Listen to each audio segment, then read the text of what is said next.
दोस्तों, डॉक्टर एक ऐसा नाम है जो बड़ी बड़ी बीमारियों को छोटी छोटी गोलियों से ठीक कर देता है। लेकिन कुछ बीमारियां गोलियों से ठीक नहीं होती। उनको ठीक करने के लिए पहले उनको ठीक से समझना पड़ता है, जिसको समझने के लिए डॉक्टर्स पेशेंट को कुछ बॉडी टेस्ट रिकमेंड करते हैं। अब टेस्ट का नाम आते ही हमारे दिमाग में एक्सरे और ब्लड टेस्ट के नाम आते हैं, लेकिन एक टेस्ट MRI स्कैन भी है, जिसके बारे में आपने कभी ना कभी तो सुना ही होगा। लेकिन आप यह नहीं जानते होंगे कि यह होता कैसे है, इसको करवाने में खर्चा कितना आता है और MRI स्कैन करवाना सुरक्षित है भी या नहीं। ये सारे सवालों के जवाब आप जरूर जानना चाहते होंगे। आज के वीडियो में हम आपको MRI स्कैन के बारे में तो बताने ही वाले हैं, लेकिन इसके साथ ही आपके इन्हीं सारे सवालों के जवाब भी देने वाले हैं। चलिए शुरू करते हैं दोस्तों। MRI की full form magnetic resonance imaging होती है, जिसे हिंदी में चुंबकीय अनुनाद इमेजिंग कहते हैं।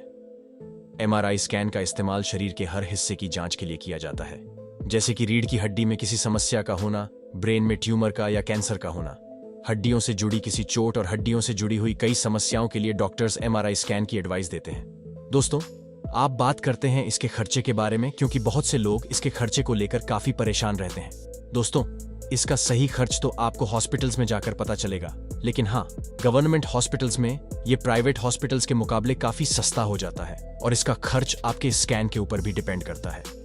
अगर आपको सिर्फ बॉडी के एक ही पार्ट का स्कैन करवाना है तो ये कम रेट में हो जाता है, लेकिन अगर आपको पूरा बॉडी का हमारा स्कैन करवाना है तो इसका खर्चा थोड़ा ज्यादा हो जाएगा।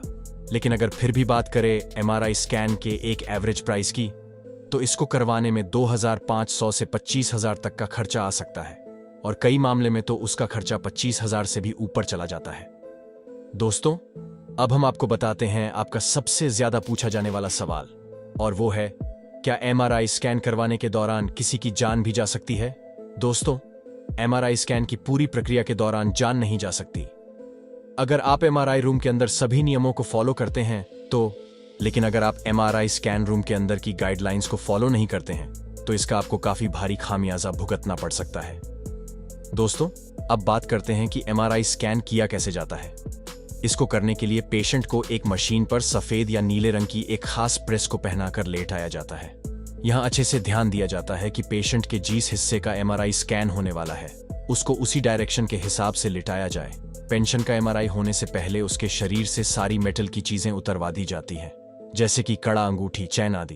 और अगर पेशेंट के शरीर का पहले कोई ऑपरेशन हुआ है और उसमें रॉड डाली हुई है या किसी प्रकार की धातु का इस्तेमाल हुआ है, तो इसकी जानकारी उसे MRI स्कैन से पहले देनी चाहिए, क्योंकि स्कैन के समय यह आपके लिए काफी खतरनाक साबित हो सकता है। अब इस प्रक्रिया के बाद पेशेंट को MRI मशीन के अंदर भेजा जाता है। अब मशीन के अंदर लगे बड़े बड़े मैग्नेट और रेडियो वेव्स की मदद से बॉडी के अंदरूनी हिस्सों और अंगों की तस्वीरें निकाली जाती है। जब MRI स्कैन होता है, उसे कंप्यूटर द्वारा ऑपरेट किया जाता है। इस कंप्यूटर को MRI की चुंबकीय तरंगों से बचाने के लिए अलग कमरे में रखा जाता है। MRI स्कैन के दौरान हॉस्पिटल्स में पेशेंट को हेडफोन पहनाए जाते हैं, क्योंकि मशीन के अंदर जो तेज आवाज पैदा होती है उससे पेशेंट को किसी प्रकार की घबराहट ना हो। हालांकि कुछ मशीनों में यह आवाज बहुत कम आती है, और आवाज कम आने के साथ साथ मशीन में म्यूजिक भी बजता रहता है। ऐसा सिर्फ पेशेंट का मूड नॉर्मल रखने के लिए किया जाता है। वैसे तो MRI स्कैन केवल कुछ ही मिनटों का होता है, लेकिन कई बार पेशेंट को 2-2 मिनट के लिए 3 से 4 बार मशीन के अंदर डाला जाता है। इसी दौरान डॉक्टर्स पेशेंट को कई बार सांस लेने और रोकने के लिए भी कहते हैं। अलग अलग पेशेंट के समस्या पता करने के लिए टाइम थोड़ा आगे पीछे हो सकता है। इस टेस्ट में एक्सरे और CT स्कैन की तरह है, रेडिएशन या हानिकारक चीजों का इस्तेमाल कम किया जाता है। दोस्तों, आपको ये तो पता ही चल गया होगा कि MRI स्कैन किया कैसे जाता है। आइए अब जानते हैं कि MRI स्कैन होता क्या है। दोस्तों, MRI स्कैन सबसे आधुनिक और बॉडी के अंदरूनी हिस्सों की तस्वीरें लेने वाली अभी तक की सबसे अनोखी टेक्नोलॉजी है। इस मशीन से डॉक्टर्स बिना ऑपरेशन करें और शरीर के अंदर किसी उपकरण को पहुंचाए बिना ही शरीर के हर एक अंदरूनी अंग को काफी सटीकता से देख सकते हैं, जिसके बाद डॉक्टर शरीर में हुई छोटी से छोटी समस्या का काफी आराम से पता लगा सकते हैं। इसी के साथ MRI स्कैन बीमारी के इलाज में भी मदद करता है, क्योंकि इससे यह भी पता चल जाता है कि शरीर में इलाज का असर हो रहा है या नहीं, और पेशेंट को इस बीमारी की दवा दी जा रही है, वो दवा उस बीमारी पर कितने अच्छे से असर कर रही है। दोस्तों, जब हम कुछ सोचते हैं या कुछ काम करते हैं तो हमारा दिमाग किस तरह काम करता है, MRI स्कैन की सहायता से यह भी पता किया जा सकता है। बाकी हम सोते हैं तो हमारे दिमाग का कौन सा हिस्सा ज्यादा एक्टिव है? हमारे दिमाग की छोटी बड़ी हर एक हलचल के बारे में एमआरआई स्कैन द्वारा पता किया जा सकता है। दोस्तों, अब हम आपको बताते हैं कि इससे करवाते समय कौन सी सावधानियां बरतनी चाहिए। एमआरआई स्कैन करने से पहले डॉक्टर्स पेशेंट के शरीर से सभी मेटल की चीजें उतारने के लिए बोलते हैं। जैसे हमने पहले भी आपको बताया, क्योंकि हमारा स्कैन मशीन की चुंबकीय क्षमता बहुत ज्यादा होती है, जो कि धातु की चीजों को अपनी ओर खींचती है। इसीलिए अगर आपका कोई ऑपरेशन हुआ है या सर्जरी हुई है तो आप अपने डॉक्टर को इसके बारे में पहले ही बता दें। इसके अलावा एमआरआई स्कैन करवाने से पहले अगर आप स्वस्थ महसूस नहीं कर रहे हैं तो ये भी आपको अपने डॉक्टर को बताना चाहिए। और मोस्ट इंपॉर्टेंट, एमआरआई स्कैन करवाते समय कई लोगों के दिमाग में कंफ्यूजन पैदा होती है कि इसको करवाने से पहले खाना खाना चाहिए या नहीं। तो आपको बता दें, ये आपके डॉक्टर्स पर निर्भर करता है कि वो क्या कहते हैं। कई केस में डॉक्टर्स टेस्ट से 4 घंटे पहले कुछ भी खाने की सलाह नहीं देते, और कई केसेस में डॉक्टर्स एमआरआई स्कैन से पहले ज्यादा पानी पीने की सलाह देते हैं। लेकिन ये सब पेशेंट की बीमारी और डॉक्टर्स पर डिपेंड करता है।